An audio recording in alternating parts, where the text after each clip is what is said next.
തുടർച്ചയായ 14 ദിവസം പഞ്ചസാര കഴിക്കാതിരുന്നാൽ ശരീരത്തിനുണ്ടാകുന്ന മാറ്റങ്ങളെപ്പറ്റിയുള്ളതാണ് ഇന്നത്തെ വീഡിയോ.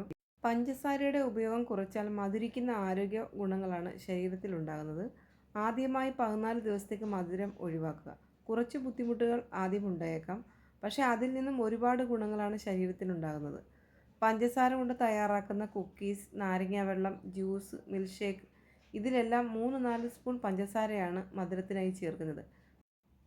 ഒരു ബേക്കറിയിൽ കയറിയാൽ നമ്മൾ കഴിക്കുന്ന ജിലേബി, പേസ്ട്രി, മിഠായി ഇതിനെല്ലാം ഉയർന്ന അളവിൽ മധുരം ചേർത്തിട്ടുണ്ട്.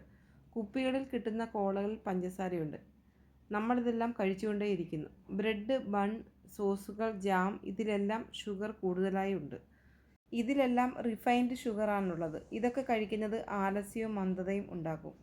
2 ആഴ്ച ഇവയെല്ലാം ഒഴിവാക്കിയാൽ ശരീരത്തിൻ്റെ ഊർജ്ജനില തന്നെ ഉയരും.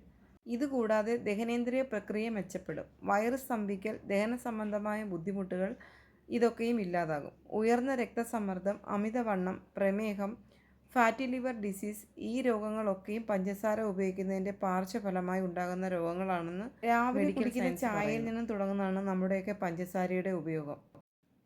അമിതമായ മധുരത്തിൻ്റെ ഉപയോഗം കാരണം നമ്മുടെ ശരീരത്തിൻ്റെ തടി കൂടും. 14 ദിവസം ട്രയൽ എന്ന പോലെ പഞ്ചസാര കഴിക്കാതെ ഇരുന്നാൽ തടി കുറയുന്നതായി കാണാം. പല്ല്, കരൾ എന്നിവയുടെ ആരോഗ്യം മെച്ചപ്പെടും.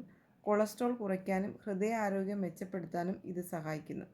പഞ്ചസാരയുടെ അമിത ഉപയോഗം ചിലതരം ക്യാൻസറുകൾക്ക് കാരണമാണെന്ന് പഠനങ്ങൾ പറയുന്നു. കൊളസ്ട്രോൾ കുറയ്ക്കാനും ഹൃദയാരോഗ്യം സംരക്ഷിക്കാനും പഞ്ചസാര ഒഴിവാക്കുന്നത് നല്ലതാണെന്ന് പഠനങ്ങൾ പറയുന്നു. ചിലതരം പഴങ്ങളിൽ പഞ്ചസാരയുടെ അളവ് കൂടുതലാണ്. അത് ഏതൊക്കെയാണെന്ന് നോക്കാം. മാമ്പഴം, മുന്തിരി, വാഴപ്പഴം, പൈനാപ്പിൾ, ചെറി ഇവയിലെല്ലാം പഞ്ചസാരയുടെ അളവ് ധാരാളമായിട്ടുണ്ട്. ഇതിൽ ഗ്ലൈസമിക് ഇൻഡെക്സ് കൂടുതലാണ്. അതിനാൽ പ്രമേഹ രോഗികൾ ഒഴിവാക്കുകയോ മിതമായ അളവിൽ കഴിക്കുകയോ ചെയ്യുന്നതായിരിക്കും ഉചിതം.